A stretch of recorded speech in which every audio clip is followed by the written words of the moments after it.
Hi everybody, I'm back. I actually wanted to do this outside, but my neighbors, I have some neighbors who it sounds like they're having a party, and then they might have hired the cicadas to do like a band thing going on, and it's just really kind of loud out there. So I'm here with my little buddy. But I wanted to talk about a resounding theme that has been coming up over the past week for me, and that's about habits, breaking bad ones, starting new ones, and kind of like the motivation slash discipline on keeping the good habits and breaking the bad ones. So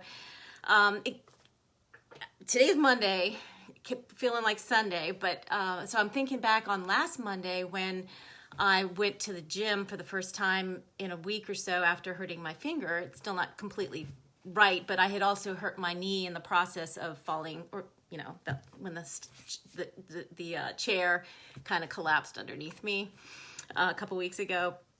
Anyway, I had worked so hard on going to the gym into my good habits, right? And I was so proud of myself for doing that. And I was amazed when I went last Monday, and I'd only planned to run. I wasn't going to lift weights or anything like that. But so getting in this good habit, suddenly I found myself not knowing what the heck I was doing at the gym. It was like I had only gotten out of the habit for a week, and all of a sudden I didn't know, I just felt disorganized. And I mentioned that to my daughter because I went with her, and I said, wow, isn't it amazing how fast those good habits sort of fall to the wayside and you're back into your old ways. Not that I was quite back in my old ways, but it was certainly enough for me to take notice, like, wow, that habit that I had made since June 1st really was a challenge. So on June 1st, I made a commitment to myself that I was going to go to the gym, and I had a regime set up and everything, weightlifting and cardio and all of that. And I was going to wake up at 5 a.m. And yes, I did. Consistently. So I had a 6-day split routine where I'd wake up at 6, no pushing snooze. That was out of the question. My son and I were doing it together. He actually got up earlier and made it there before me. But my goal was always to get to the gym by no later than 6 o'clock. So that stuck.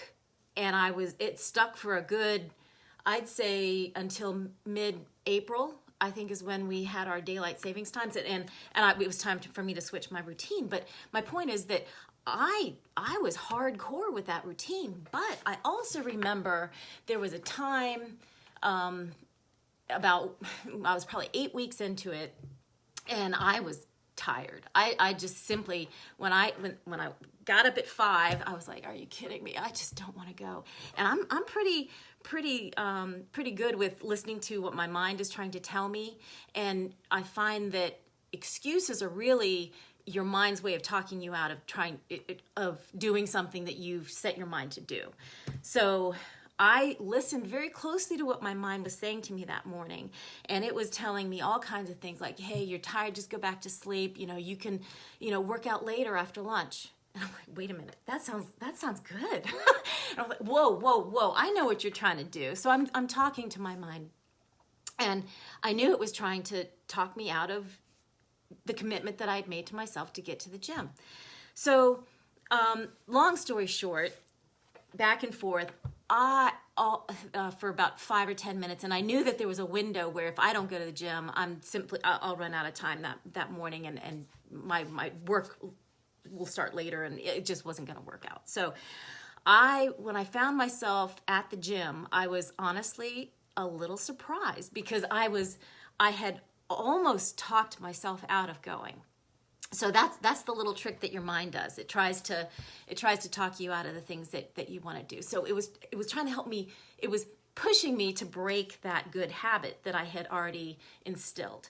So how did I push through that and show up at the gym? It wasn't because I was motivated, because we always think like, wow, I've got to stay motivated, and you're got to be your biggest cheerleader and all that. That's great.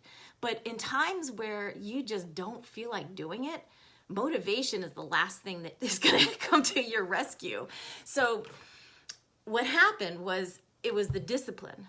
I knew that if I didn't show up at the gym that morning, I was going to feel regretful. I was going to feel disappointed in myself. There's going to be a whole plethora of horrible, bad feelings that I'm going to feel consistently throughout the day, maybe even to the next day. It might even throw off, my week, because it's going to throw off my workout schedule or whatever. And I was very regimented with it. And I didn't want that to happen.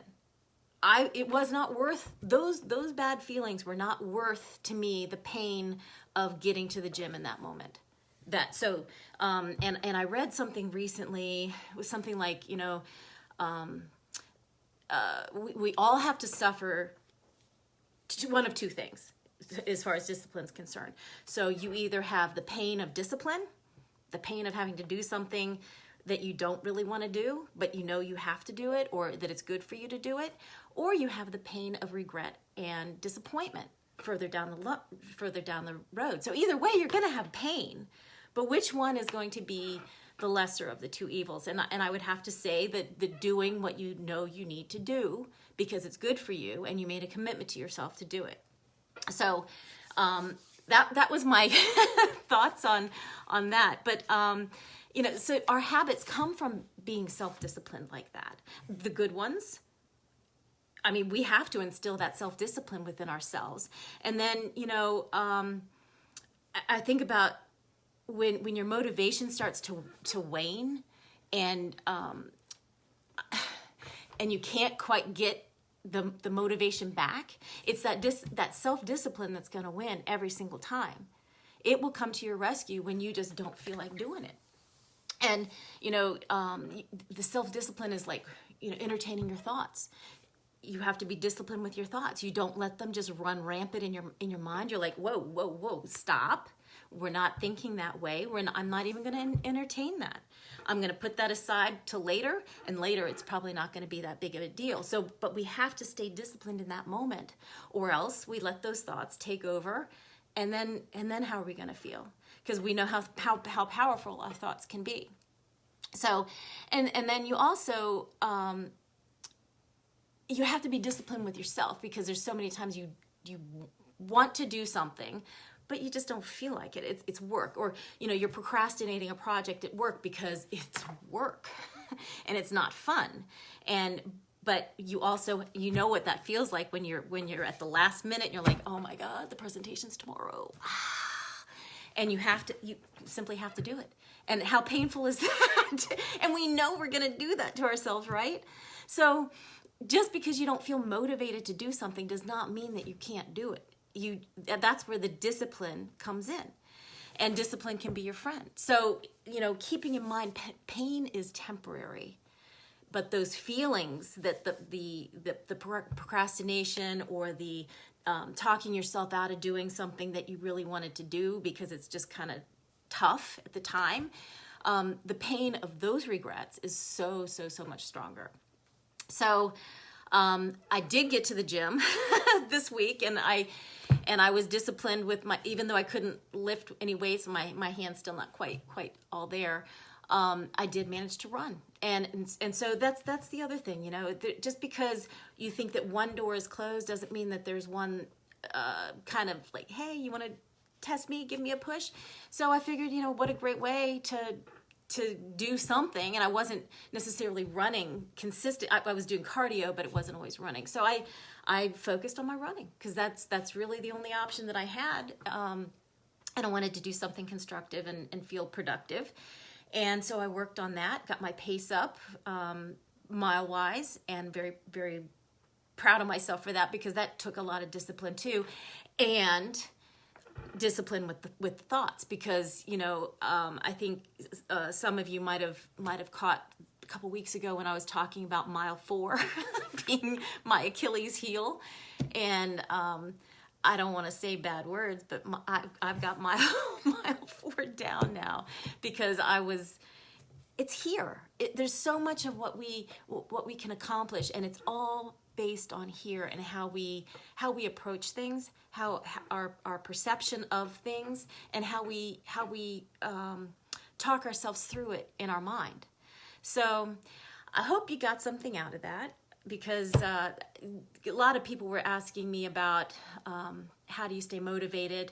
What kind of things do you do to stay consistent? How do you be consistent? That's my hardest. That's the toughest thing that I have to deal with is staying consistent. Discipline wins over motivation every single time. So anyway, enjoy the rest of your weekend. And in Virginia, the weather's beautiful, so I'm going to go out and enjoy it a little bit with my dog, take her for a nice walk. So take care. Talk to you soon. Bye.